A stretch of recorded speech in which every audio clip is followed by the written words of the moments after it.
So we can try and offer back in the carb onto the main body itself there now. So I put back on the choke lever there, and it pulls forward and back just to operate the choke flap there. So I'm going to try and offer up the two studs onto the holes there. It should slide in handy enough, just to make sure you have it going on the right way. Yeah, it sits in nicely there. So we have to arrange our throttle here and hang it back up onto its. It's hard to see it inside there now. But there's a little hook there.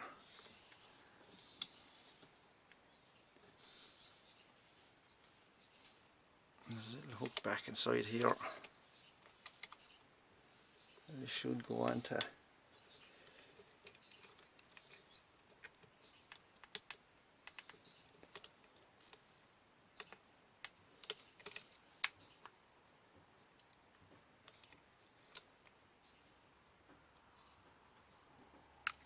So what you're looking for is that little hook down in here,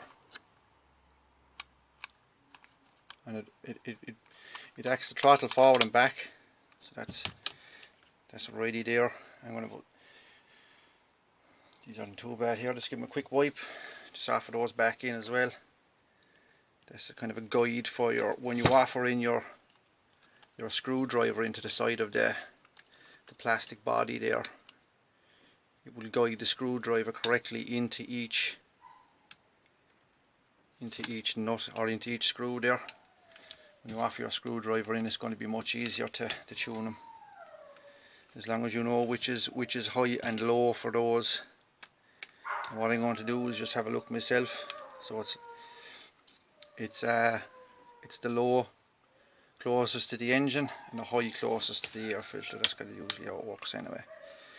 So we have our choke on, throttle on, plastic cover on. We're going to get on the fuel line there in a minute. What I'm actually going to do is I'm going to drain out this fuel here first out of this before I put the fuel line back on, and we'll see how we're going then. So we have our fuel drained out. Just to reattach our fuel line inside again, just to work it around and get it back onto that little inlet there.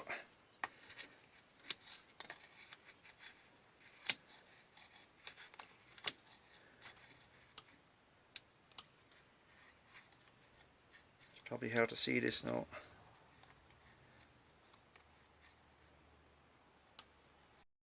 So we just put back on our fuel line here, back down in here, just push it back on, make sure everything is in order. So your choke is there, throttle is working, fuel line is back on, your guides for your tuning is back on here as well. So we're getting a bit closer to getting things on here. So we just give this a bit of a clean up here, the little mount for the air filter, and it also holds down the actual carb itself. They do seem to be very tight on those threads, so we just make sure our little choke is going into the right section as well, which slots into this slide here.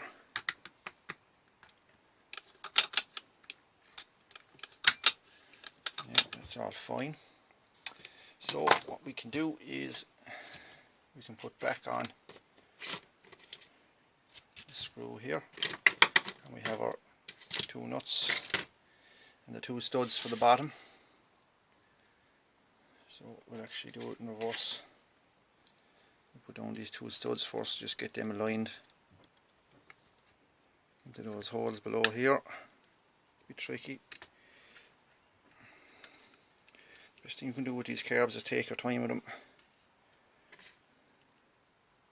If you rush these, they will go back the wrong way, or they won't go back on right. Now I'm just going to lightly put those on because I want to get these two to pinch up tight on that carb first before we put any more in case the plastic is kind of stopping the carb from pinching up tight against the body, against that cylinder there. So we got to use our socket here again.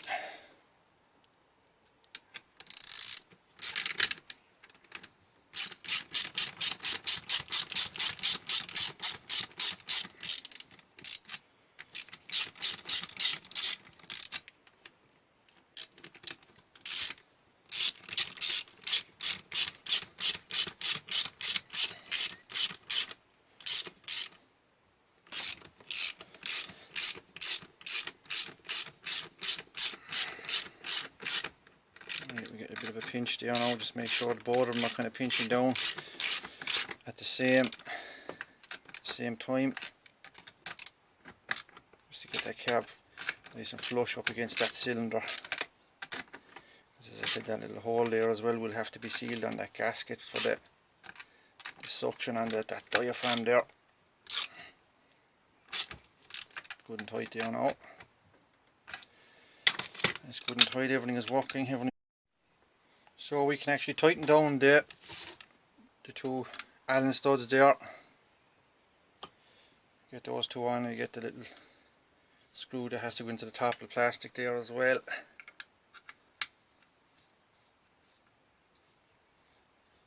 And we should be ready to put the covers on and try and fire her up. I have a little screw here.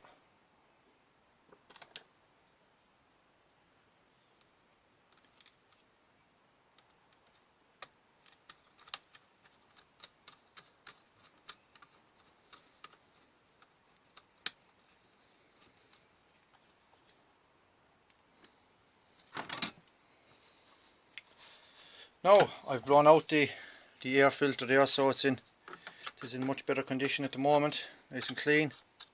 And I've cleaned off the two covers as well. The cover's cleaned up a bit. We can bring it off and back down onto the saw itself. Yeah, sometimes they need a bit of adjusting, or one cover would go over or under the other one. So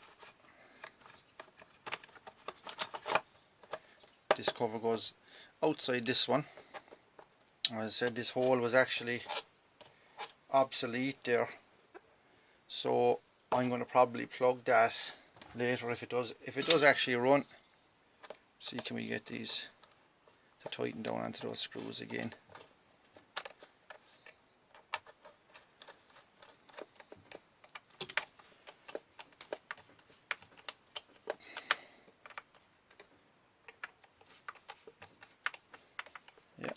Tighten down nicely.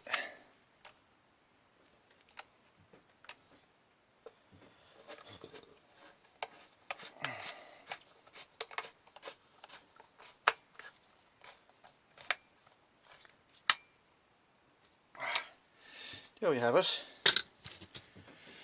Ready to be tried here. We'll put a bit of fuel into her now and see what she fire up. If it does run, we might throw that chain on there as well. Have a look at a few other things like oiling and stuff like that as well.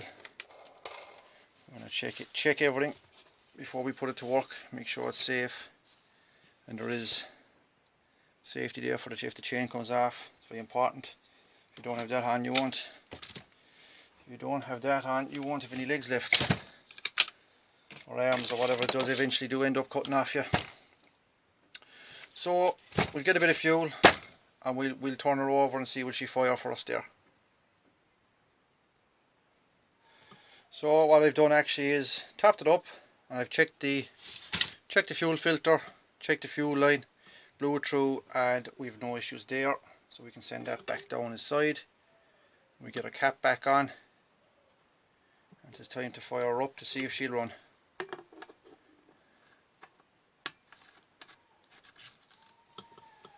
Hopefully it'll go now, because it seems a solid saw.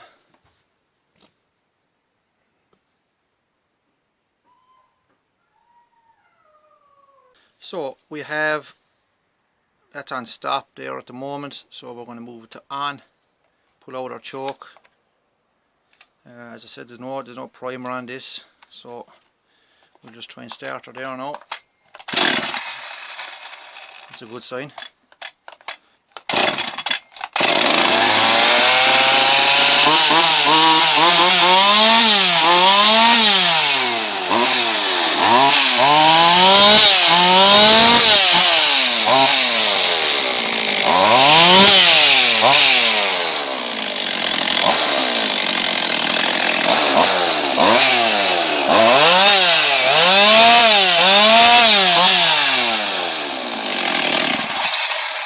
As you can see, the oiler is working there as well, so the oil pump is working fine there on that. I'm going to do a couple of final adjustments on it, on the carburetor, just to tune her up a small bit. We'll pop on that bar and we'll put on that chain there as well.